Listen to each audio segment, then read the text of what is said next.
Today's topic, people who never died. They escaped death.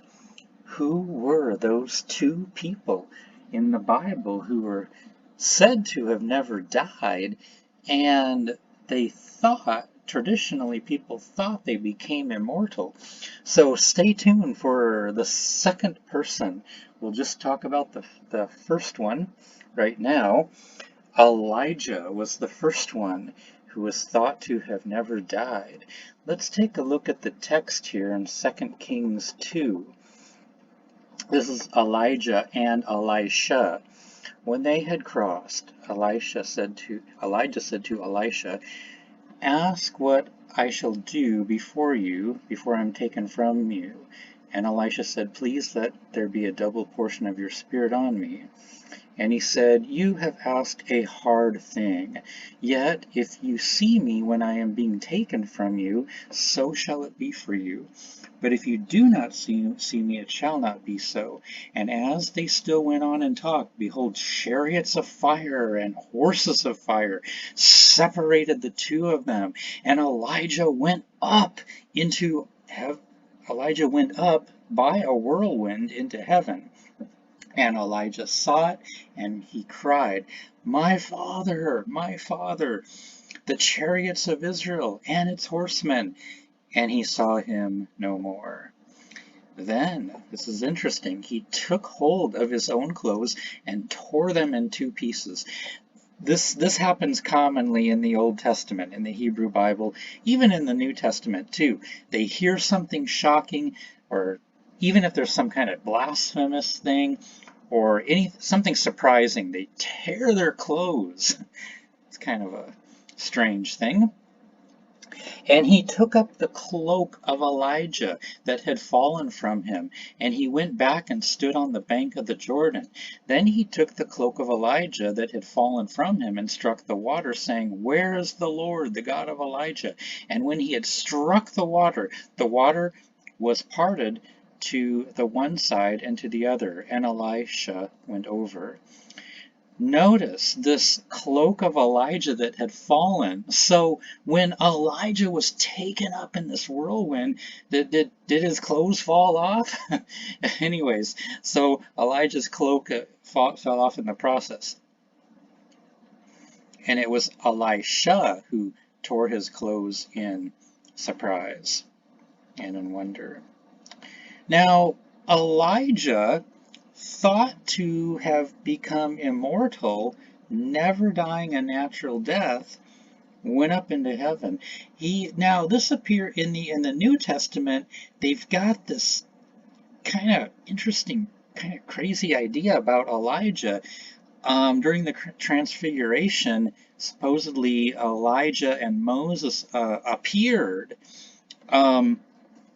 And Jesus's appearance changed in this transfiguration.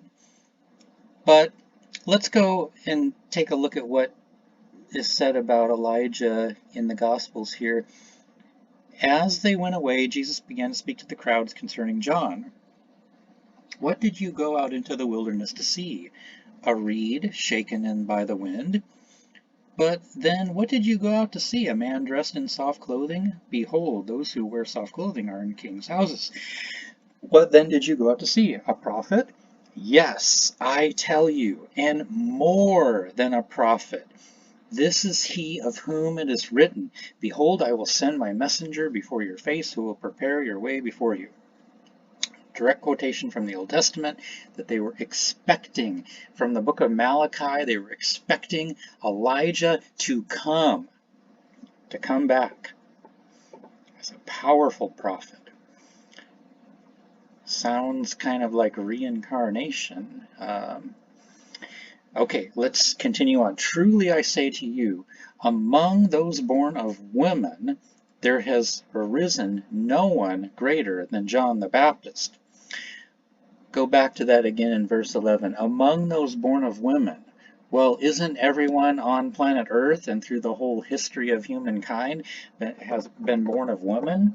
Except for maybe Adam and Eve, but isn't everyone on the planet born of a woman, right?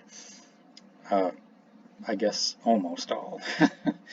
Okay, so among those born of woman, among human beings, there's no one has arisen greater than John the Baptist. Wow, that is quite the stature. Does that mean even greater than Jesus? Is the Gospel of Matthew saying that John the Baptist was greater than Jesus? From the days of John the Baptist until now, the kingdom of heaven has suffered violence, and the violence take it by force. Now, Jesus is always thought to be so peace-loving. What is all this violence and force? Verse 13, for all the prophets in the law prophesied until John, and if you are willing to accept it, he is Elijah who is to come. He who has ears to hear, let him hear. That's some pretty strong stuff there in the Gospel of Matthew. And it's only in the Gospel of Matthew that he comes out so strongly saying, yes, he was Elijah who was to come. So Elijah come back into the world taking on human form as John the Baptist. Wow. I didn't know that the Bible or the New Testament taught something like reincarnation. Well, I'm going by what the text says. I'm not imposing any kind of theology upon it. I'm just letting the text speak for itself. Okay, let's look further here. This is in Matthew 16. We're jumping ahead some chapters.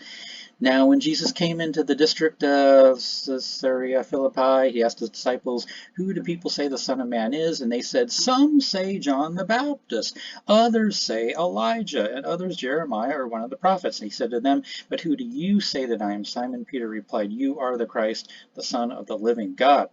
And then later on in there, Jesus strictly tells him, don't tell anybody that he's the Christ. Because remember from our previous videos, being the Christ or Messiah is equated to being king of the Jews in the Jewish mind, in Jewish background.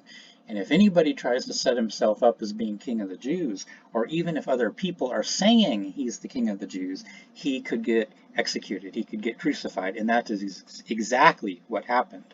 The Romans did crucify him. But going back to John the Baptist,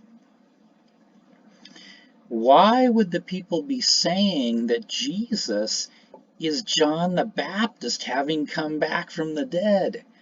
Wow, this really, kind of lets us into we see their belief system here. Others say Elijah. So some of the other people think that Jesus is Elijah having come. So first they thought that John the Baptist was Elijah, but John the Baptist got killed. Then they transferred that over to Jesus, thinking Jesus was Jesus was Elijah having come back into the world. Because they really anticipated and expected this Elijah figure to come that was prophesied in Malachi. And where is all this heading towards? Well, it's very apocalyptic times. They're expecting the end of the world to come, the resurrection of the dead, the final judgment. They're expecting this to come and to come soon, imminently. And there's something that's supposed to trigger all this to happen, such as Elijah coming back into the world, or some other type of trigger or cataclysmic, event that would trigger this apocalyptic end. So, who is the second person who never died a natural death, who just went up to heaven and never died? Okay, there's only two known people who are thought to have ever escaped death. Okay, let's look at this mysterious character Enoch. When you're going through the Genesis begat, it's really quite boring. I mean, you got this person begat this person, and this person begat this person, and you're just falling asleep, and but then you get to this person named Enoch, and it's different. The story changes. Okay, so Methuselah. Enoch, okay, when Enoch had lived 65 years, he fathered Methuselah, Enoch walked with God. It doesn't say that about any of these other people in the list. Only Enoch walked with God after he fathered Methuselah 300 years and had other sons and daughters. Thus all the days of Enoch were 365 years. Does that number 365 ring a bell? Okay, that's like the calendar, right? There's 365 days in a year, but it says 365 years. Interesting. I wonder if there's something special about that. Enoch walked with God, and he was not, for God took him. Now, that could be interpreted different ways. It's not so clear. With the Elijah story, they really say he was taken up in a whirlwind to heaven. This is kind of obscure. He walked with God and then God took him. Some interpretations say that means that he died, passed away. But it might seem like God took him like out of this world, you know. And because there's so much mystery around this whole thing with Enoch, later, people centuries later, non-canonical, apocryphal, some group of people or some person made this book of First Enoch, which expands the story enormously. There's more than 100 chapters. How did they get that from just this verse right here? It's an incredible expansion.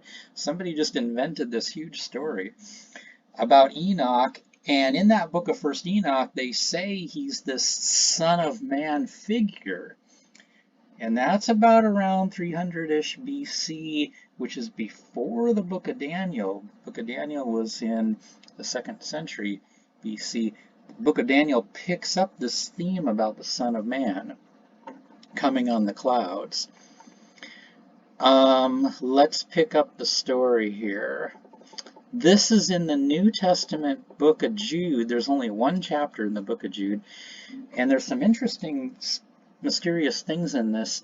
When the archangel Michael, contending with the devil, was disputing about the body of Moses, Moses is a possible third person who may not, because they don't know where his grave is.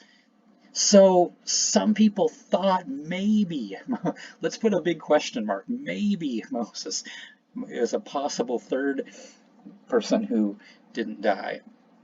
Let's move on, okay? They even talk about Balaam in this passage here. Balaam shows up again. Did a video about that also. Okay, moving on here. Verse 14 in Jude. There's only one chapter, Jude. It was also about these that Enoch, the 7th from Adam, prophesied, saying, Behold, the Lord comes with tens of thousands of his holy ones to execute judgment on all and to convict all the ungodly of all their deeds of ungodliness that they have committed in such an ungodly way, and of all the harsh things that ungodly sinners have spoken against him. Jude in the New Testament evidently thinks that the biblical Enoch was the author of this book of First Enoch, because Jude is quoting directly from the book of First Enoch. This is wild stuff, because the canon wasn't set in the New Testament times. They didn't have a set list or canon, so there were a lot of texts that they thought were scriptural, and evidently Jude thought the book of First Enoch scripturally quotes directly from the first chapter of First Enoch. Right there, the Lord comes with 10,000s of his holy ones to execute judgment. So there we have it. Who are the two people thought to have never died in the history of the world? Well, let's keep this to the biblical text, okay? We have Elijah, which is clearly someone who is taken up in a whirlwind to heaven. And then we have this person Enoch, possibly Moses as a third, with a big question mark. So let me know your thoughts. Let me know what kind of topics you're interested in as far as biblical studies, biblical text, and the apocryphal text as well. And we'll wrap it up there for today.